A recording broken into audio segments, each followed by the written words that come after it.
All right. Oh, we're there? We're there. Oh, we were just talking about burying bodies. I'm sorry. Hello.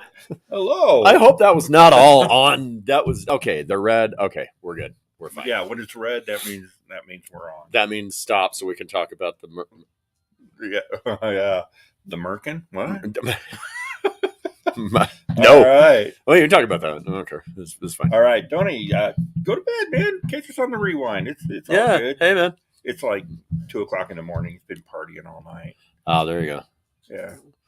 He likes to rock and roll all night and part of every day. And part of every day. Make sure the microphone's on. Yeah. All right. Welcome, traders. We are at episode 39. Everything's late. Lucky 39. Lucky 39. Lucky 39. Got some. I actually did a lot of research for today's show because it's something that just irritates the hell out of me. Because somebody has to research something with this, right? and probably, like I made notes and stuff. We're probably not going to stay anywhere near the subject. No, I doubt it. But we can give it a shot. So yeah, let's try. You never know. Let's try. And I'm just talking to my good friend Bob. Hi, Bob. Bullseye Bob. Hi, Bob. Tell me he's got some cool things coming up. Yeah. I like his content. He's got really cool. Like, he's not one of these guys that goes on to sell comic books. He just goes on and talks about whatever geeky thing he's into. Yeah. Yeah. When you used to say you like someone's content, that means that they've been cut in half. And you can see that dude's really got some guts, man. Now it's different. It's different with all the social things and the hiddens and the bragging ahead and the things that we're doing and stuff. This is content. Hey, I'm a content creator. You are a creator of the content. Lot going on today. That's a lot. In the world of comics. Yeah. Stuff that I didn't know. Yeah, the Marvel stuff. Yeah, the Marvel stuff. I was locked down in the basement in the workshop working on Funko Pop boxes all day. Oh, yeah. So completely. How is your counterfeit Funko Pop business going anyway? Doing all right. It's good. That's great. That's really good. Man, you can make so much money if you counterfeit that stuff. Man, there's the customs. They have to call them customs, but you can do custom ones, right? But that has to say like custom pop toy or something like that. It can't say anything about Funko.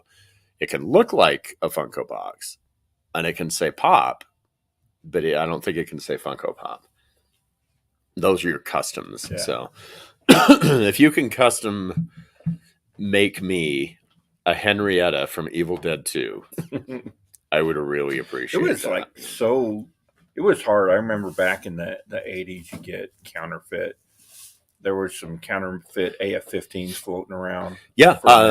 You know what the big ones were, though? Remember the small print run, small press books, Teenage Mutant Ninja Turtles, Cry for Dawn. They did a Cry for Dawn one.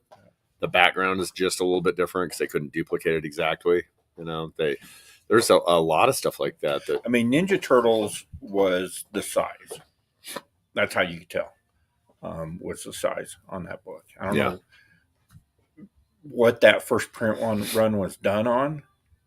But I know that they discarded napkins or something, man. The paper was so crappy. Well, a lot of people would use the like letter size, which is when you fold it in half, just slightly larger than a comic book. Yeah, a standard comic book. Yeah.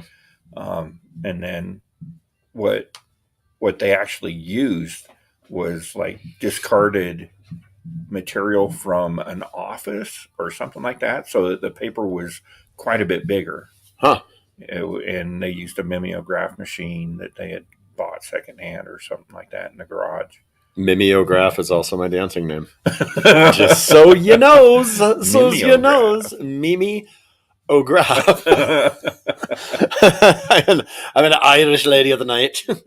Come out, big old moo moo. Yes, that's me. Mimi O'Graff. Mimi O'Graff. The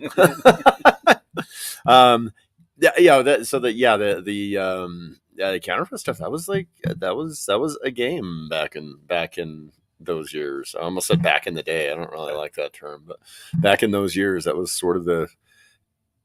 It was a speculator game, because you could do that, right. And you could do that. That's like I can't remember if it was CGC or who it was. So, whoever it is, if it's not CGC, you guys don't get pissed at me. Okay. But, somebody had like an Action Comics one that they had taken the cover off of and put on a different Right. book and then slabbed it, and then kept that.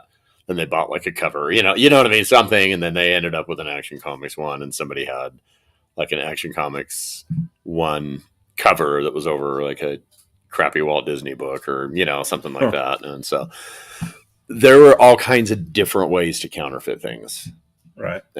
But thankfully the quality control over that stuff for the most part has fixed those. It's funny. As long as I've been doing the pressing and cleaning, I have yet to see an actual counterfeit come through. Yeah. I've never given you a real comic. I'm living a life of lies.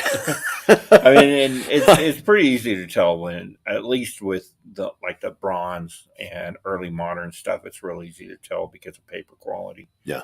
Because they just use crap paper. And there's so much different eras of different paper, right? That it would be tricky. I would think, especially now. And I mean, it's, people would say, I think it was like late 80s. There was an X-Force #1 in a dollar bin that I bought, and somebody was like, "Is that counterfeit?" And I'm like, "Well, it would cost a hell of a lot more than $1 at this point to make this. So no, it's not. And it's they're not going to make a $13 book and sell it for $1. That doesn't make any sense. Right. You know what I mean? Now, if it was an X-Men #1 or something like that at that point, then okay, yeah, I could see them putting the money into it. But yeah, thankfully, that's not too big of a problem anymore. Yeah. So recently, actually, it's still at the house. I just finished up this lot for a local collector, and he has an all flash #1 in there. Oh, geez. Huge book, like the book in a lot of people's eyes, that kicked off the Silver Age, and it was really weird because the book has a lot of issues. When he bought it, he bought it at auction, and the pages were brittle. So I had to go through and wick the pages and rehydrate it and bring it up to a point where we could actually open the book in order to do a page count on it, make sure it's all there and complete, and work it and press it and all that. So it had along the edges, it looked like while the pages were brittle, somebody had hit it with something, and it just took out these chunks. Oh, the chipping and stuff? Yeah, a bunch of chipping on the edges. And then it had a huge mouse bite in the bottom. Who doesn't? Well, yeah. Am I right? I think Marvel's getting a huge mouse bite in the bottom right now. Anyway, sorry, that would have been a great segue. But no, perfect. Keep going. So I'm looking at this book after I get it hydrated. I'm looking at it, and somebody had taken. It's really bizarre. Somebody had taken age-appropriate paper. So paper from the early 1960s. I would say dating the paper around 57 to 62, somewhere in that range. Sorry, my first thought said age-appropriate paper. I'm like, so no nudity? Yeah. Fully clothed. Sorry. But they took this paper, and where it had like just jagged chunks of paper out of the book, they cut this other paper at straight angles and taped it into the book as some sort of restoration. Oh no. So crazy thing. I had to contact a client, and I'm like, dude, somebody did a really poor restoration. We can try to remove it, but the pages are still sort of brittle, and I was able to remove about 90% of the restoration this guy did. But it was really bizarre to me that they actually had cut up an age-appropriate book, probably That's a Richie weird. Rich, then tried to fix this. So it's not all flash; it's most flash. This is what we should I guess listing it out now. We're going to rename it to the mostly flash large amount of flash. decent amount of flash. Little Casper. Which is my other dancing name, Little Little Casper. You know, Casper. no, that's my rap name. Anyway, um, No, that's Lil. Lil Lil. Casper. Lil Cat. Like there's no vowels. Yeah, Lil. that's true. Lil. An I is a vowel though. I'd have to be Lol. anyway. Yeah. So do you want to use that mouse bit and Sure. mouse bite in the bottom there as You a bet. segue? You bet. So Marvel got bit in the bottom by the mouse. By the mouse. Wow, Disney. Oh boy. Yeah. Oh, So this happened today? it was yesterday, I believe. Okay. Yeah, I haven't heard anything at all about It it. was. Oh my god. Hey, Beck. Yeah. Will you bring me my iPad if it's right there? Oh, actually, it's okay. Never mind. That's right. They're looking up the guy Ike something. The guy that was in charge of Marvel, I guess. He was Marvel Comics. Marvel Comics, yes. He got booted. And I read this on not like a comic site, but on a news site, like an aggregate site. I think it was Yahoo, but actually, let me grab it so I can actually figure out this guy's name and do it correctly. I want to be like Ike from South Park was murdered today. Yeah. So just completely shaking up everything is happening in the comic industry. Like we needed any more shakeups to happen. Yeah, it's likely there's going to be more, from what I understand. I don't know any of the specifics, but what I've read. So let's see, Marvel layoffs. There it is. Wow. Disney absorbs Marvel Entertainment. Wow. That's his name, Ike Perlmutter. That doesn't sound like a real name. The Perlmutter. The Perlmutter. Ike Perlmutter sounds like the secret identity of a villain. And it might be because this guy is apparently not super nice. Disney just laid off the guy it bought Marvel from, but that's probably a good thing. That's the headline. So yeah, was the chairman of Marvel Entertainment. He's gone. They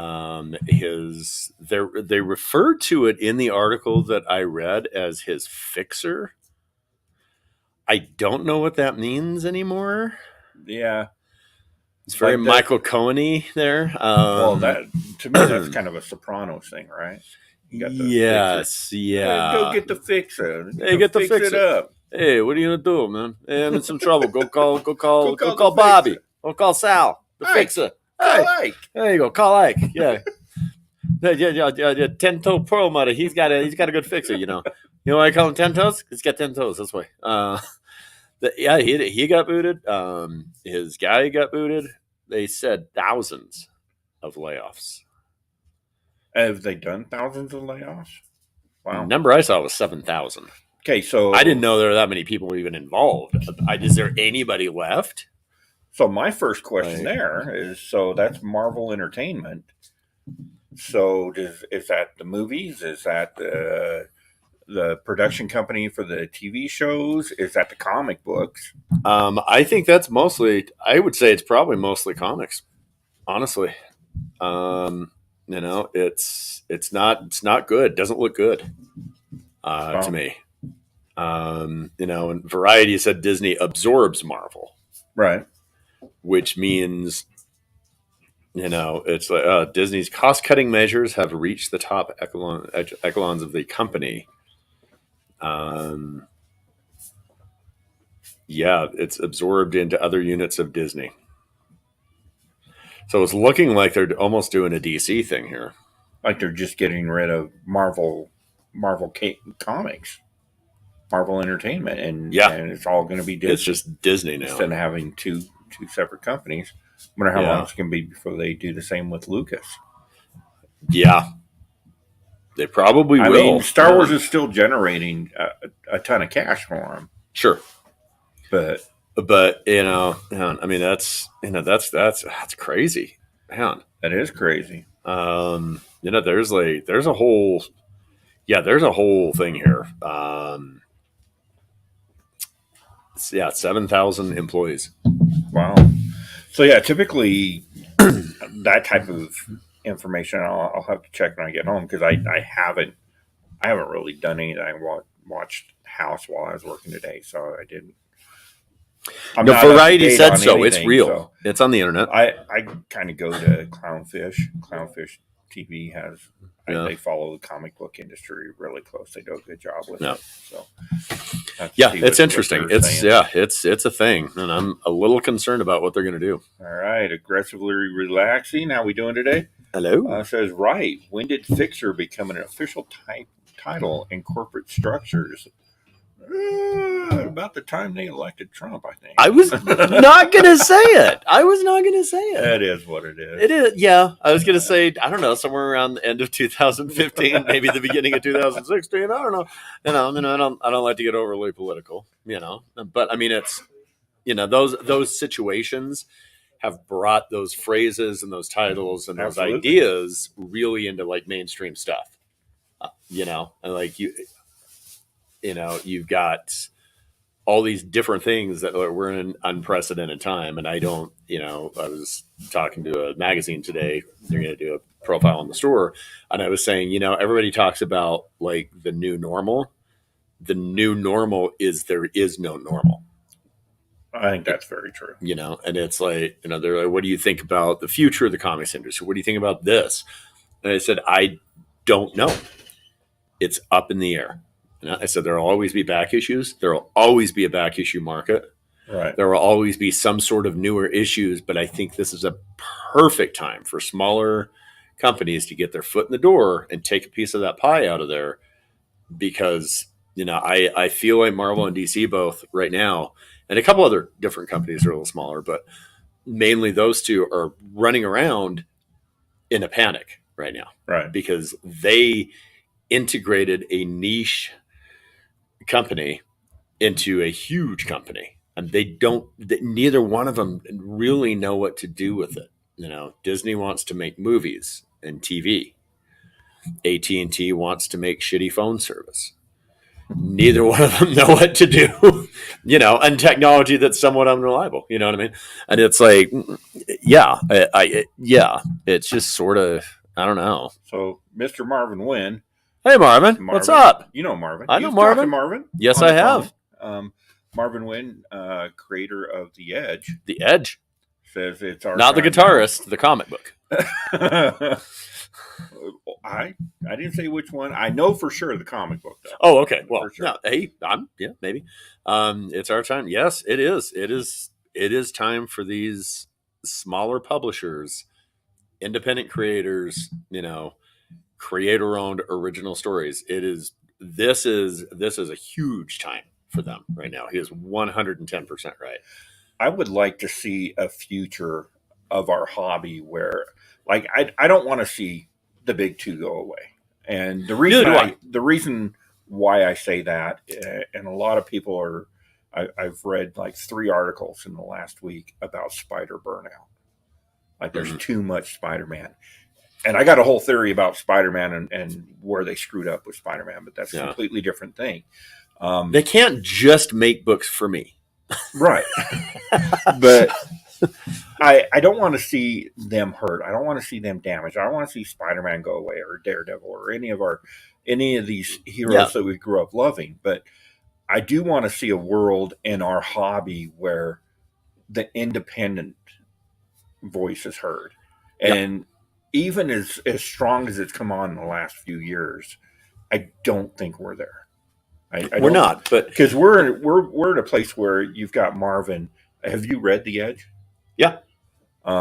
It's a fantastic book. Yeah. Like he did. It's a book of passion. You can tell that he put everything that he had into this title. Yep. The artwork is it's very nostalgic for a lot of us because it's a kind of a throwback to that 90s image, that beautiful 90s image stuff and kind of that feel. Well, you can tell that he's got a stake in his book, right. What he's creating. You can tell that he's like, okay, yes, this is what I'm doing. This is me. This is me doing this. It's not like a factory which Right. is what I'm looking right now. I'm looking at a lot of that with the big two. I'm thinking, oh, it's a factory. Right. It's a merchandising tie-in factory, and everybody is a hired gun. Everybody gets on and does something. They're not passionate about what they're doing for the most part. I think there are some people that are very passionate about what they're doing Right. with the big two, but I think that's the exception rather than the rule. And if I were to say, if somebody was going to say, hey, do you want the big two to go away? I would say, no, I do not want the big two to go away. I want the Big Ten to be a thing. Absolutely. I want Image, Dark Horse, Vault, all these. I mean, all these guys. We want to see Marvin in there. We want to see all this stuff happening, and you really, really, I want to see more across the board. Right. And that's why I love going through previews so much, and that's why I like to look at all the different publishers, and I'll look at a lot of those publishers and be like, you know what, man, I don't know if this is going to be good or not. I don't know, but the subject looks like it's going to work. The creator looks pretty good. I want to give this a little bit of a chance, and I might only buy 4 or 5 copies for the shelf. But I'm gonna do it. Like a good example that Everything Sucks that Silver Sprocket puts out. Right. I order a small stack of them, not a ton, but a decent amount for a small $8 indie book, and I throw that up there and I'm like, hey, okay, you know what, go for it. And they sell out. I sell them. People want something different. They want fun. They want, things like that. Can you tell I've been talking to a magazine in an interview today? Because I just got all the BS going here, man. Hi. Hey, John. How's Hi, John. it going today? So, yeah, I originally had planned on talking about the price of comics, and I think this all ties it together, right? Yeah. You're looking at books, and we often talk about Spawn at $2.99. Mm-hmm. And you can't ignore the fact that the reason that Todd can do Spawn and all the Spawn titles at $2.95 or $2.99 is because he bleeds money when he stubs his toe. Let's just say how it is. There's he's producing thousands and thousands of books. Yeah. The Spawn related titles have got to be the single largest print run of like group titles. Yeah, the group title. And there's been some big ones lately. Noctera and Geiger, Department of Truth. But the problem with those is the delays. Right. And we don't, I'm tired of seeing seasons of something. I'm tired of seeing 6 on, 6 off, and because it is hurting the sales. It is. Well, and I think that they've been kind of trained that way because Amazing Spider-Man's coming out every month. Yeah. It may be Amazing Spider-Man #1 every other month, but it's coming out every single month. Yeah. And Daredevil's coming out every month, and Batman's coming out every month. These titles, no matter what, come hell or high water, coming out every month. Yep. And the reason they're coming out every month is their print runs are high enough that, like, I did the research, I was looking into it, and Marvel and DC are paying anywhere from 48 to about 67 cents a copy on a standard comic book. Wow. That's how much they pay to have it produced. That includes all the creative, the scripting, the art, the production run, everything. And then they're turning it over to Diamond or Lunar or whoever's distributing them. And then that distributor takes their cut. So even if they double that, like by the time it gets through the distributor, you're at about $1.60. Mm-hmm. Yeah. And then that puts them in a place where they can do a price point of $3.99. Yeah. And then your indies are double that. and they're only able to sell at $5.99 at best. You get a few $6.99, $7.99s, but Mm-hmm. on an indie title, they're only making maybe 20%, where If Marvel, that, DC, Image are I all mean, bringing in yeah, 50% or more. right, yeah. I mean, if that, because I know that there are a lot of people that are doing, independent comics. And that's, again, Marvin, that you can tell that these people that are doing the smaller books are doing it because they want to do the books. Right. They're not like, and that people look at Walking Dead and they say, well, God, man, Robert Kirkman did Walking Dead and Invincible, man. He has like 10 houses on the coast of his island that he bought, Right. you know what I mean? Right. And it's like, yeah, and then they look at that, but it's like, look, Robert Robert Kirkman is an anomaly. Okay. He is a guy like, Garth Ennis, Mark Miller, these guys. Um, they're anomalies. They don't represent the comics industry. Right. If you want to talk to somebody that represents the comics industry and knows what's going on there, talk to Doug. Right. Talk to Doug Wagner. Yes, he is a writer. Yes, he makes a living doing it.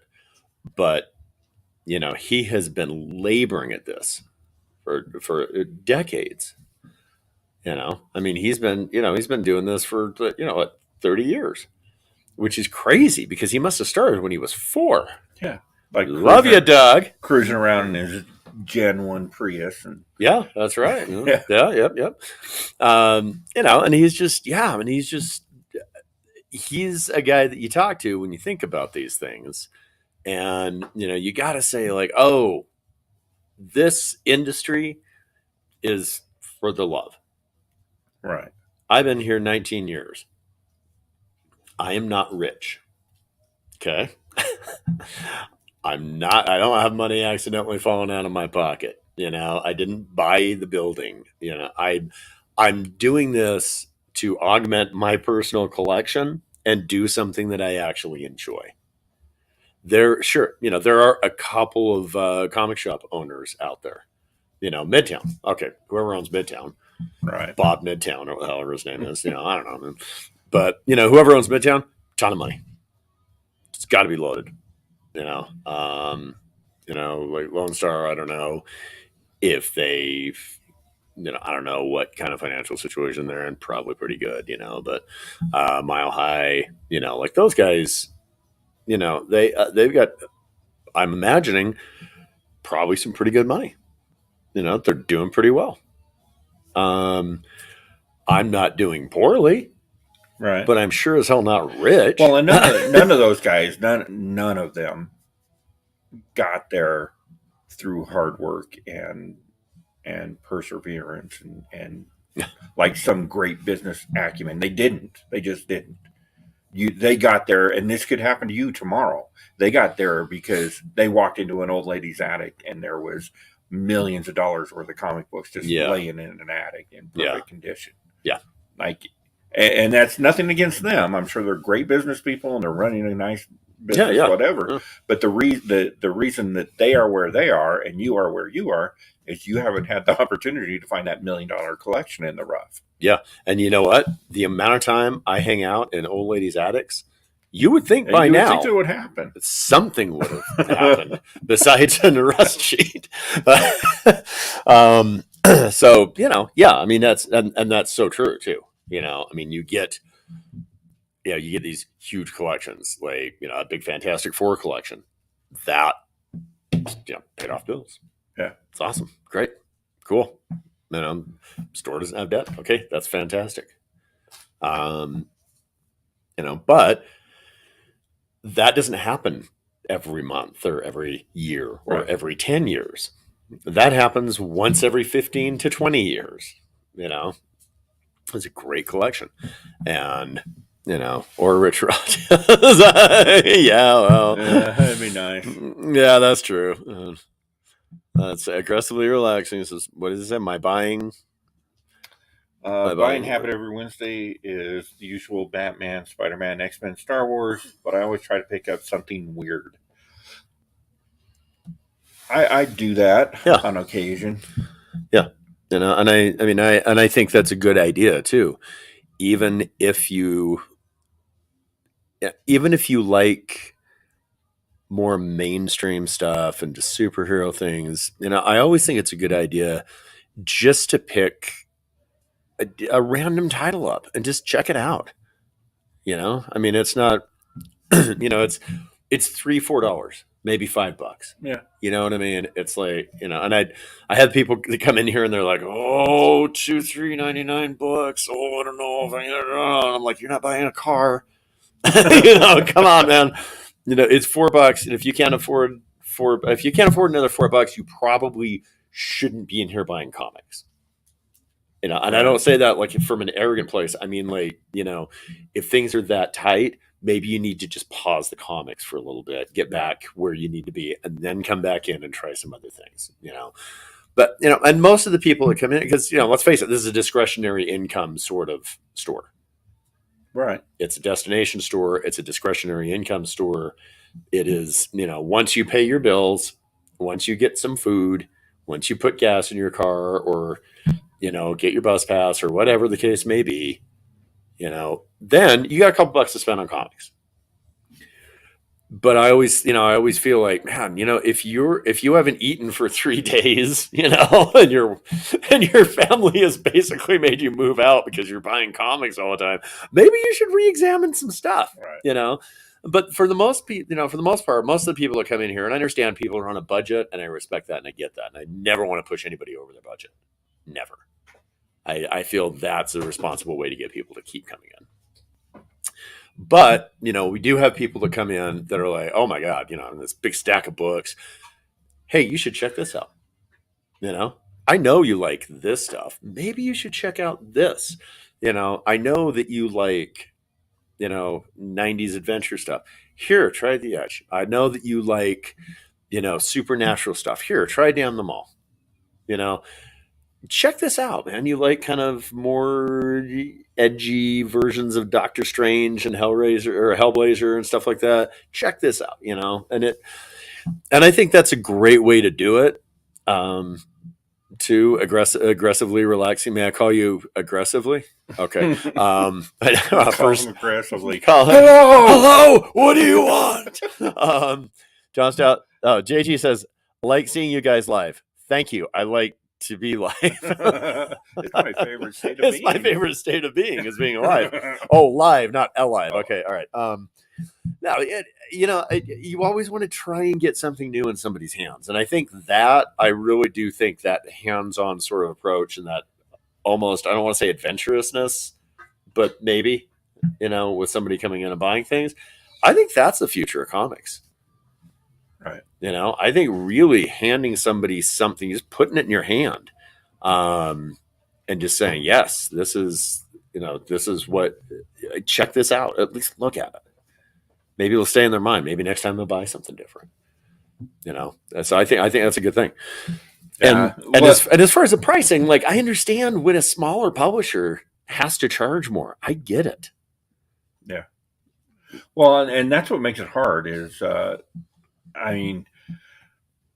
Marvin's book. Mhm. I'm not sure off the top of my head what the price point is at. I bought a few I copies. think they're $3.99. Yeah, I think he's at $3.99. Yeah. Can't be making money at that. Yeah. I mean, Accumulated trash. Wow. Accumulated trash. That's good. That's pretty good. That's good. That's pretty good. Yeah. I got a bit of that laying about. Oh as well. boy, I am that sometimes. Yeah. Uh, I would like to see. I don't know what the solution here is, but how do we get new people, like new readers, are going to automatically gravitate towards Spider-Man or Batman or any of those long established characters, and the real edgy ones may go to a Walking Dead or $4.99. $4.99. Marvel says $4.99. I thought it was $3.99. but I mean, it's hard when somebody new comes in here, and I've seen new people that have never touched a comic come in here before. Mm-hmm. And they're like, "Oh, what should I read? My son really likes Spider-Man movies. What should I get?" Like, what choice do you have? Yeah. You got Spider-Man. If you wanted something different than Spider-Man, then Spider Woman. Like, I Spider mean, where do you Girl, go? Where do you go with Spider this? Gwen, It's hard. Gwenpool, It's hard to say. Deadpool. What do you want? Yeah. Yeah, it's hard to say. Avoid this $4.99 book and get this really cool, edgy, $8 indie Yeah. title Yeah. because Somebody doesn't, they don't want to, plunk that down. And I mean, I get it. I get it. And that's why, a couple of things that I do here that I think specifically address that. And there is a reason, there's a reason for everything I do in here. Everywhere I put things, there's a reason. It's retail. It's like retail philosophy. Put this here, put this there. You walk in, you look over, you're like, oh wow, that's that. You put the new stuff in by the door, so people walk in, they see the new stuff because your prices on the new ones can be more. right, You know, you get people in, you get people looking at stuff. One thing that I do is I always let people, if they're interested in something, I let them open it up and flip through it. I don't let them read it. And some people don't understand why I won't let them read it, and I say because I'm not Barnes and Noble. right, If I let you read everything in here, it is really, really, really difficult to get you to buy it because you read it, And they're like, well, how do I know if I like it? And I'm like, well, you just have to take a chance. How do you know you like a movie? You can't watch the first hour of a movie and then be like, no, I don't think I want to finish this for free in a theater. right, And you can't go into a grocery store and say, oh, that's a new kind of bread. Open it up, eat a piece and be like, no, I'll just put this back. It's fine. Yeah, you can't taste test everything, right, but if you're able to at least flip through it and get an idea of what the content is like, I think that's important. Also, everything I do is alphabetical. I don't do anything by publisher right, or creator or anything like that. And there's so many reasons for that, but the main thing is, up there you got, Amazing Spider-Man or American Mythology Monsters, Ambassadors, Ancient, whatever that Frank Miller thing is. Then you got The Approach. If you're looking at Spider-Man, you're going to see The Approach. You're going to see right, American mythology, and that might catch your eye. Whereas if everything is just Marvel, you walk in, you're like, oh, cool, Marvel Comics, and you buy a couple of things and you leave. But everything up here kind of, it's alphabetical, so it might catch your eye. I mean, I feel like putting The Approach next to, Amazing Spider-Man, between Amazing Spider-Man and Batman, that's going to give that a lot of views. People are looking and they're going down the shelf and they're seeing stuff. Where if do it by publisher, by creator, by anything like that, how are you going to find anything? Yeah, that's really funny. I never really thought of that when thinking about the layout of your store. Mm-hmm. I think every store I go into is arranged by publisher. Yeah, it's crazy. And even in the back issues, because I'm working on my GI Joe run, Mm-hmm. but me and I've been working on it for quite some time. Mm-hmm. But me looking for GI Joe books in your bin is what made me come across Grim Fairy Tales, and that's why I buy Grim Fairy Tales. Yep. But also, GI Joe, you're going to find Marvel GI Joe. Right. You're going to find Image GI Joe. You're going to find IDW GI Joe. If you're looking for GI Joe, there's your GI Joe. Why put your Marvel stuff here and your IDW Right. stuff here? It doesn't make any sense. And that's the other thing. So many titles are different publishers. They're either licensed or they're creator owned. So I mean, even you start looking at DC, like Bendis's stuff. Right. it was Image, Marvel, DC, and now Dark Horse, right? Why not just put it all alphabetically, just so you can find it? Because sometimes they're completely different series, and things happen in between those series that have a lot to do with the storyline. Right. John Stout says, I read Mark Millar's The Ambassadors today, and I enjoyed it. Oh, good. I haven't gotten to that yet. I haven't gotten to it either. I don't really know much about it, but I do trust John's judgment. He's got great taste in books. Obviously, because he said that's the best way to place books. So he obviously has great taste in something because, okay, that's what I do. So these are cool. I didn't know that they were doing these, the villain side of the mural. Yeah. So very cool. The only thing I wish is they had the freaking title on it. Look, I understand. Oh, look, it's Alex Ross's, Elektra, but especially with the villains, right? You don't know what book this is. You think it's an Elektra book. You might think it's an Elektra. Isn't it Elektra? It's Daredevil. Is it Daredevil? Yes. Oh, it is Daredevil. And see, because there's not an Elektra book, and that one is Iron Man. Yeah. Which, I mean, the Mandarin, he's fought half the MCU at this point. Right? Yeah. Like, how do you know? I would have thought that was maybe Daredevil or Iron Fist. Yeah, I would have thought Iron Fist. I mean, God, you even say, oh, maybe it's the Thunderbolts. Maybe they're having Mandarin fight the Thunderbolts, or you know what I mean? Whatever it is. True. But and I mean, most of these covers are really nice, and I really do like them. But I don't think it would hurt to put that title right there in the corner. No, I don't think that would hurt. Just anything. do a minimal, or maybe maybe right up here. Yeah, just tiny. And as much as I hate to pat them on the back, like DC will do with their B covers. Their B covers, because they didn't sometimes used to say that, but now just right down at the bottom, Detective Comics 1032 or whatever, and they do that, and I think that's a huge help. And when you get to the point where that Daredevil book had Luke Cage on the front, it didn't say Daredevil anywhere. It literally said Cage. Yeah. And then it said like issue 7. Right. I'm like, what? And then you didn't know where the first 6 were? Yeah. Yeah. Then I don't know how many people I had that came in that were like, yeah, I don't read Luke Cage. And I said, yeah, I know. Like, yeah, but I don't read it. And I said, you're not going to read it today either. That's a Daredevil. Like, but it didn't even say Daredevil. It literally said the name, that J. Scott Campbell cover. It said the name of the character that they put on the variant cover. Right. And that, I think, all that does is confuse people, and by nature, comics are sort of confusing anyway. And people will come in and they'll be like, what does volume 1 and volume 2 and volume 3 and volume 4 and volume 5 mean? Like, those are just the different series. How come they have so much? Because people buy number 1s a lot. That's why. No other reason. Right. No other reason. But, you even have to sometimes explain the volumes. And I understand that. I get that. I get somebody that's never been in a comic shop walks in and they're like, what the hell am I looking at? And the numbering is weird.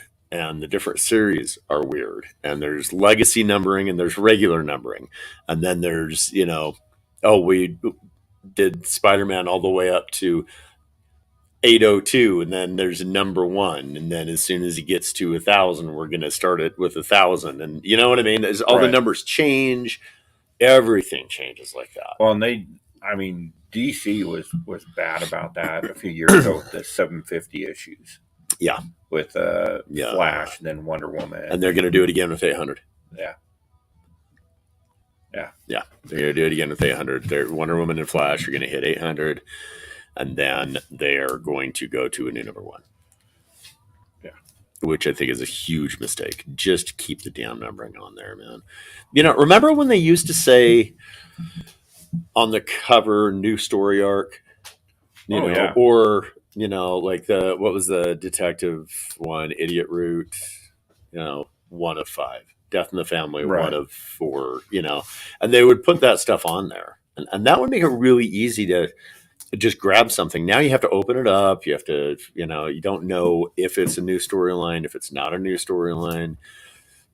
You don't, it just makes things more confusing. And I wish they would stop making things so confusing, because you're not going to get a lot of new people in if they don't know what they're doing. Well, I think that's very indicative of the problem that we have across the board with the big three right now. Mm-hmm. Is the people, maybe not Image so much, but definitely Marvel and DC, and some of the indies to some extent.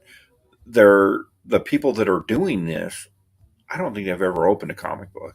No. They don't understand what it's like to collect these things. They know there's money in it, and that they're chasing the dollar. They're not chasing the customer. And that's a nice roundabout to pretty much where we started.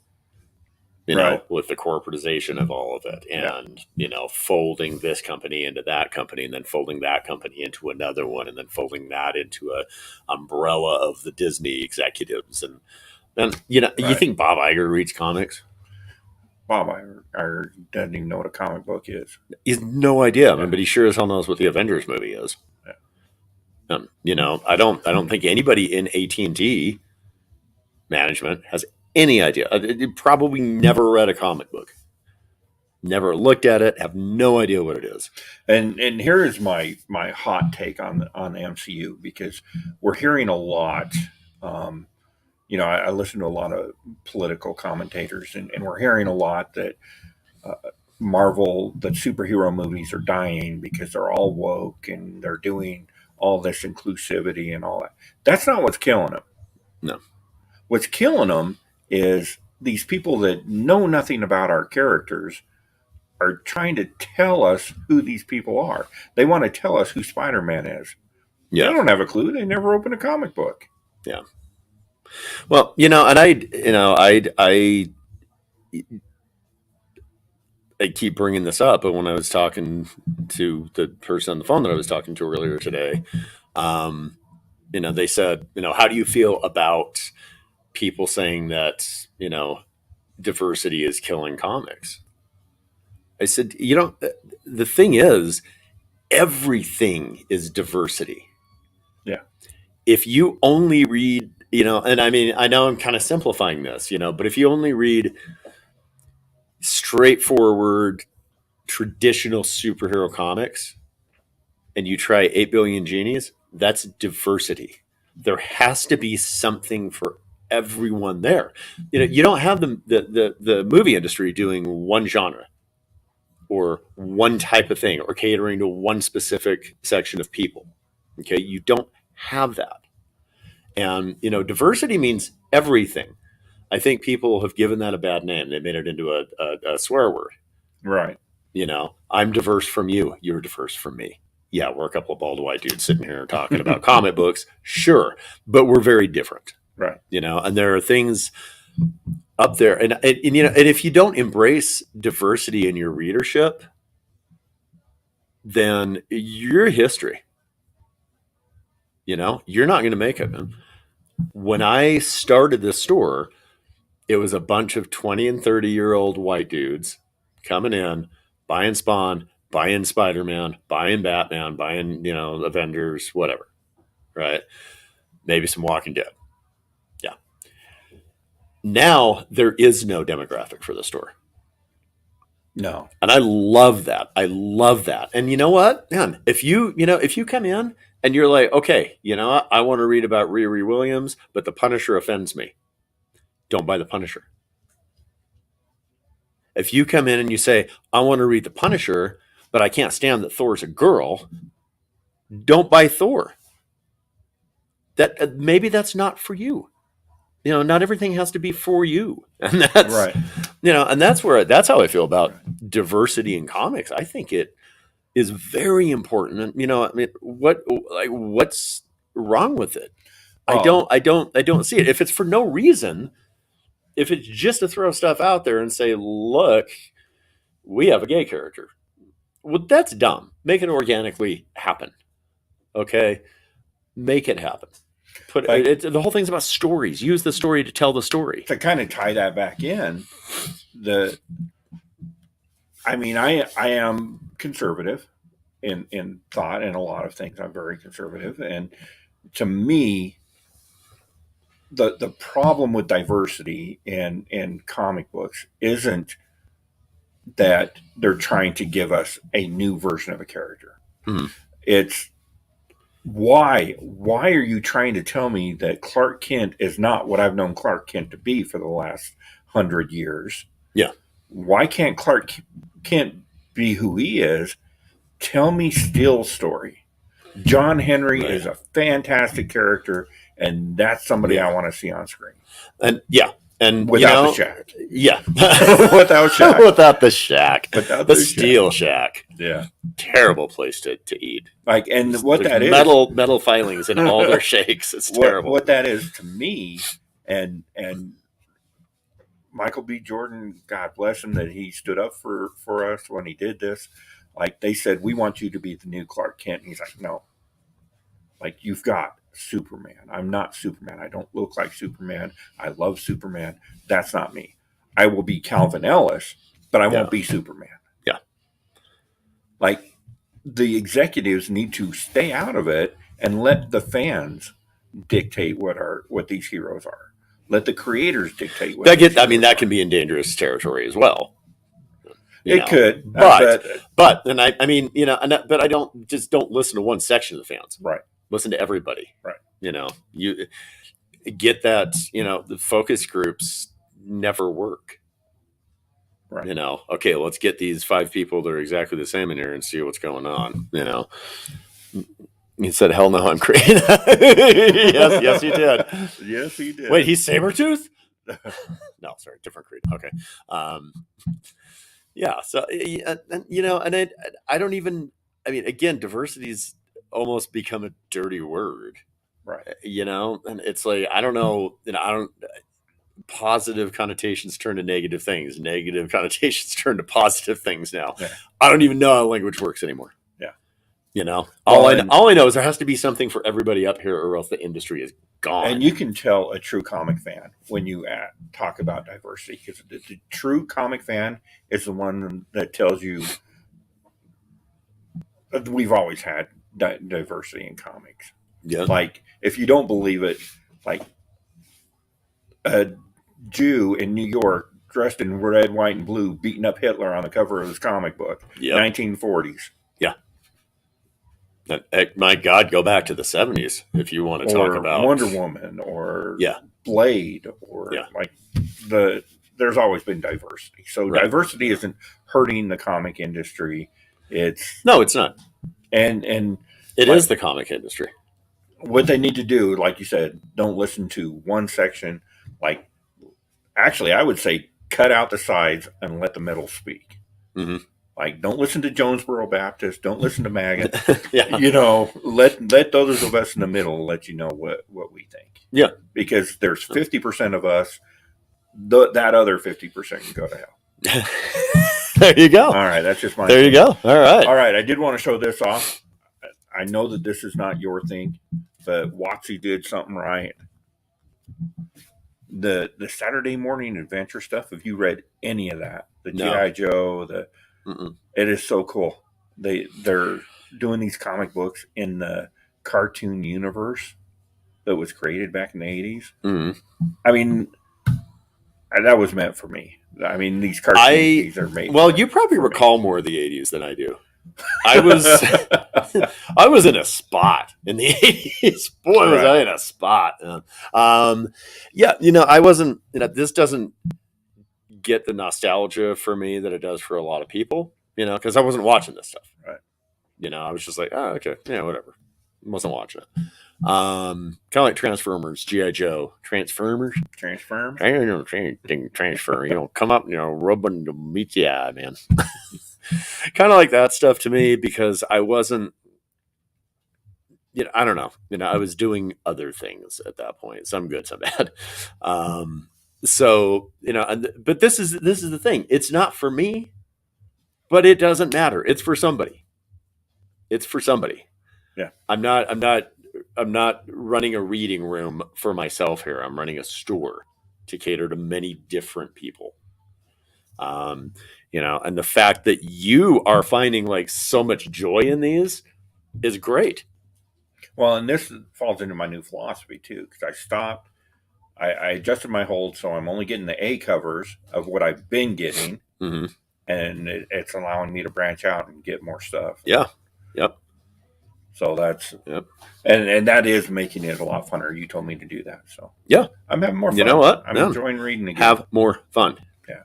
That's the thing, and it's like, yeah, if you're not buying a $15 variant, oh well, somebody will buy it. And I might still pick And up you some might of those. still pick up I some like Star those. Trek I stuff. like the Star Trek. Yeah. The ratios, the RIs. Right. I really do But those. the thing with that is that's what I say. I want people to have fun. I would rather people come in and they're like, oh no, I'm not liking Spider-Man. I'm like, well then cut it out. And maybe read to the end of this storyline, and then if it's still not working for you, then drop it.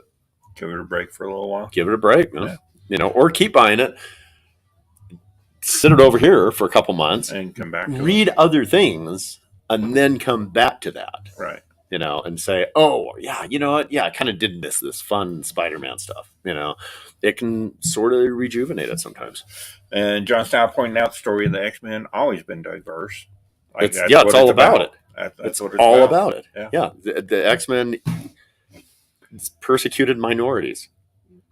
JG, I really enjoy a variety of comic books. Don't have to read about the same characters who have not changed since 1938.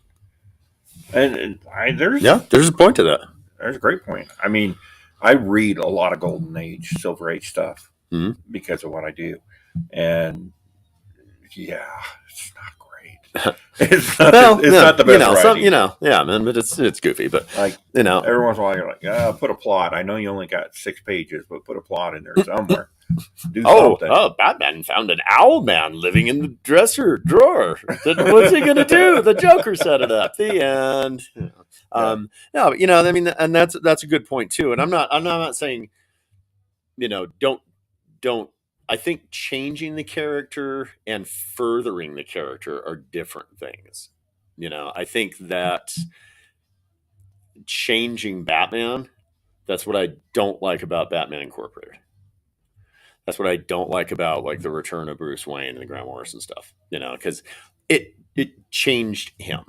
It made him, Bruce Wayne would never in a million years as a character, not as a real person. I'm aware he's not real. Okay. I'm not getting upset. But not in a million years would Bruce Wayne as a person say, you know what? I've been bankrolling Batman, and now I'm going to do this big thing, country to country. We're going to have all the different Batmans, and I'm going to bankroll them, and I'm going to fund this, and then we're going to fight criminals.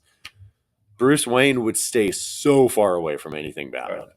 So far away. I mean, his whole thing is it's got to be in secret. So you don't, that's the secret identity. So you don't jeopardize the people that are close to you. Because what would he do if something were to happen to Alfred or his parents or any Robins? What would he do? Oh, yeah, just get a new Robin. Yeah, but that's what I don't like about that. And like, I do like that they furthered the character and took him from a goofy. He was very dark at first, very dark and violent at first. Then it went goofy, and then they said, you know what? No, he's a detective. And for all of Frank Miller's faults, that was a big story as year one. Right. Big story. But I think Denny O'Neil and Neil Adams did it more than anybody. They really brought that in and said, okay, you know what? This is serious. Like, he may be running around in a costume and looking kind of goofy, but this is serious stuff. And he's fighting assassins. He is damaged. He is hurt. He has emotional baggage. This is, but he's still Batman. He's still the detective. And when I think that's a good example of furthering the character. And I fully agree with JG that, if it's exactly the same, so what? Why are you reading it? You've been reading it for years, but furthering the character, I think, is good. And you can tweak characters a little bit, but when you're like, I think changing characters would be like, hey, guess what? Batman can fly. Yeah. No, he cannot, and he never could, and he shouldn't. So stop it. Yeah. So very good point. A lot of cool stuff going on.